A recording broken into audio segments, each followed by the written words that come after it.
আলোচনা নিতে চাই যে জায়গাটাতে, সেটি হচ্ছে প্রাত্যহিক জটিল পরিস্থিতি। একেবারে প্রতিদিন রাস্তায় নামছি, রাস্তায় আটকে থাকছি, ঘন্টার পর ঘন্টা চলে যাচ্ছে। কেন যাচ্ছে? সেটি হচ্ছে যত্রযত্র গাড়ি পার্কিং, যেখানে সেখানে আমরা আমাদের গাড়িটি রেখে দিচ্ছি এবং যানজট তৈরি হচ্ছে। আমাদের সাথে এই বিষয়ে আলোচনার জন্য যুক্ত হচ্ছেন আইপিডির নির্বাহী পরিচালক পরিকল্পনাবিদ ডক্টর মোহাম্মদ আরিফুল ইসলাম। জনাব আরিফুল ইসলাম, আপনাকে স্বাগত জানাচ্ছি। শুভ সকাল। শুরুতেই একটু একটা বিষয় আপনার কাছ থেকে জানতে চাই, সেটি হচ্ছে যেহেতু আপনি পরিকল্পনাবিদ হিসেবে রয়েছেন, আমাদের এই যে যত্রতত্র পার্কিং, পৃথিবীর অন্যান্য দেশগুলোতে আমরা দেখি যে পার্কিংয়ের নানা রকম ব্যবস্থা থাকে। সে তার শহরের মতো করে শহরের কথা ভেবে তার জনসংখ্যা, তার রাস্তার পরিমাণ সেটি দেখে সে আসলে পার্কিংয়ের এক ধরনের ম্যাপিং করে থাকে এবং পার্কিংয়ের ব্যবস্থা করে থাকে।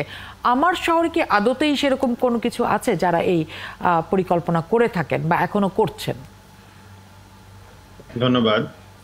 আমাদের এই ঢাকা শহরে আসলে পার্কিং এর যে রিকোয়ারমেন্ট, সেভাবে ভবন তৈরি হয়নি, বা আমাদের গন্তব্যগুলো আমরা যেভাবে তৈরি করেছি, আমরা যেই জায়গা থেকে জায়গায় যাব এবং ওখানে কি কতক্ষণ অবস্থান করব, সেখানে গাড়ি পার্কিং এর সুবিধা কতটুকু প্রয়োজন, সেভাবে অবকাঠামোগুলো তৈরি হয়নি। এখন জন্ম সনদ দিয়ে খোলো বিকাশ স্টুডেন্ট অ্যাকাউন্ট, নিজের বিকাশ নিজে কর।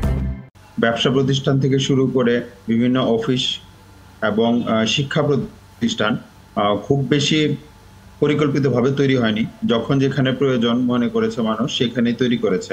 অর্থাৎ এই যে সামগ্রিক পরিকল্পনার ব্যর্থতা, এইটাই আসলে এখন যত্রতত্র পার্কিং এর কারণ হয়ে দাঁড়িয়ে। তো এই যত্রতত্র পার্কিং যে করবে, পার্কিংটা কি করে? আমাদের তো গাড়ি পার্কিং করে, কিন্তু আমাদের এই শহরে মাত্র 5% মানুষ গাড়ি ব্যবহার করে। সেই গাড়ির কারণে আমাদের রাস্তায় এত জ্যাম, এবং এইগুলা যত্রতত্র পার্কিং এর কারণে আমাদের চরম দুর্ভোগ পোহাতে হয়। তো আমরা পরিকল্পনাটা আসলে কেমন হওয়া উচিত ছিল? প্রথমত, ঢাকা শহরের যে জনসংখ্যা, আমাদেরকে সবচেয়ে বেশি গুরুত্ব দিতে হতো গণপরিবহনের উপর, যেন ব্যক্তিগত গাড়ির ব্যবহারটা কমে আসে এবং যত্রতত্র পার্কিং এর প্রয়োজন না হয়। আমরা শুধুমাত্র মেট্রো রেল পেয়েছি অনেক দিন পরে, কিন্তু বাস র্যাপিড ট্রানজিট, যেটা অনেক সহজে অ্যারেঞ্জ করা যায়, সেই দিকে আমরা মনোযোগ দেইনি। তো বাস র্যাপিড ট্রানজিট আমরা যদি তৈরি করতে পারতাম, তাহলে এই ব্যক্তিগত গাড়ি বা সিএনজির ব্যবহারগুলা কমে আসতো এবং পার্কিং এর প্রয়োজনীয়তাটাও আসলে কমে আসতো। তো আমরা একটা বিআরটি লাইন শুরু করেছিলাম গাজীপুর থেকে এয়ারপোর্ট পর্যন্ত, কিন্তু সেইটা প্রায় গত 10-12 বছরে আমরা শেষ করতে পারিনি।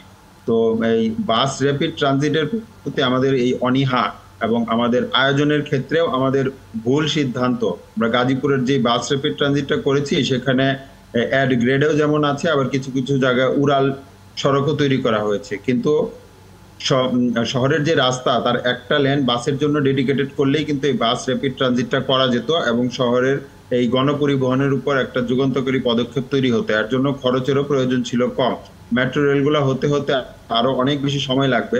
ততদিনে ঢাকা শহরে যে গাড়ির যে পার্কিং এবং যত্রতত্র পার্কিং, এই জিনিসটা গাজীপুরের যে র্যাপিড বাস ট্রানজিটের জন্য যে ব্যবস্থা তৈরি করা হয়েছে, সেটি তো এখনো চালু হয়নি। সেটি আদতেই কবে চালু হবে কেউ জানে না, এবং সেটি নিয়েও তো নানা ধরনের অভিমত রয়েছে যে যখন এই গাড়িগুলো নামবে মেইন রাস্তায়, যখন আসবে, তখন তো এটি বটল নেকের মতো হয়ে যাবে এবং পাশের রাস্তাটি সরু হয়ে যাচ্ছে, সেখানে আসলে গাড়ি কিভাবে চলবে? এরকম নানা অব্যবস্থাপনার কথা তো শোনা যাচ্ছে। জি, শুধু একটা লাইনে বাস র্যাপিড ট্রানজিট তো সারা শহরকে সার্ভ করতে পারবে না। একইভাবে একটা মেট্রো লাইন তো আমাদের সারা শহরকে সুবিধা দিতে পারছে না এই ব্যক্তিগত গাড়ির উপর নির্ভরশীলতা কমাতে। তাহলে আমাদের সামগ্রিক পরিকল্পনাটাই তো এমন হওয়া উচিত যেন শহরের যে কোনো জায়গায় আমি গণপরিবহনে যেতে পারবো। যেমন একটা খুব সহজ সুবিধা ছিল যে বাস রুট রেশনালাইজেশন, কিন্তু এইটা আমরা কতদিন যাবত আলোচনা করছি, কিন্তু এখন পর্যন্ত কিন্তু কিছু হচ্ছে না। আমাদের এক্সিস্টিং যে বাস সার্ভিস আছে, সেটাতে কিন্তু মানুষ উঠতে চায় না, কারণ এটার যে সার্ভিস, তাদের এই কন্ডাক্টরদের যে ব্যবহার এবং তাদের যত্রতত্র যেভাবে যে কোনো জায়গায় ওরা যেভাবে দাঁড়িয়ে যায় এবং যেভাবে চলাচল করে, সেটা আসলে গণপরিবহনের পর্যায়ে পড়ে না। তো আমরা যারা এটাতে ব্যবহার করি, তারা একান্ত বাধ্য হয়ে আসলে এটাতে উঠতে হয়। কিন্তু মানুষের স্বাচ্ছন্দ্যে পরিবহনের জন্য উপযুক্ত গণপরিবহন অবশ্যই অবশ্যই দরকার, এবং এর মাধ্যমেই ঢাকা শহরকে আমরা মুক্ত করতে পারবো এই যানজট থেকে এবং যত্রতত্র পার্কিং থেকে। হ্যাঁ, আপনি বলতে পারেন যে যেখানে সেখানে গাড়ি কেন পার্ক করে, কিন্তু পার্কটা যে সে করবে কোথায় করবে? আপনি দেখবেন যে কোনো অবকাঠামো যখন তৈরি হয় তখন পার্কিং এর ক্যালকুলেশন করে তার প্রিমিসেসে কিন্তু যতগুলো পার্কিং প্রয়োজন সেইগুলো অ্যারেঞ্জ করা থাকে না। তাহলে এই গাড়িগুলো তো প্রয়োজনে যখন আসবে, ধরেন ধানমন্ডিতে যদি একটা চিকিৎসা কেন্দ্র থাকে, তো এইখানে তো প্রচুর মানুষ আসবে চিকিৎসার জন্য, উন্নত চিকিৎসা নিতে। সেখানে যত পরিমাণ গাড়ি আসবে সেই গাড়িগুলাকে কি এই চিকিৎসা কেন্দ্রগুলা কি তাদের সেই পার্কিং এর ব্যবস্থা করে রেখেছে?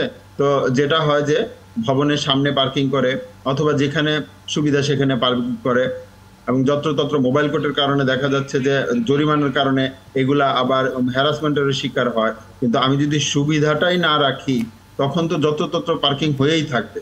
তো একেবারে, এবং যারা এই ভবন নির্মাণ করছেন, ব্যবসা প্রতিষ্ঠান নির্মাণ করছেন, একই সাথে তাদেরকেও আসলে এই জিজ্ঞাসার আওতায় আনা উচিত যে কোনো পার্কিং ব্যবস্থা না করে তিনি আসলে সেটি কিভাবে করছেন, এবং ব্যবস্থা এদের বিরুদ্ধে নেওয়া উচিত। অনেক ধন্যবাদ জনাব আরিফ আমাদের সাথে যুক্ত হওয়ার জন্য।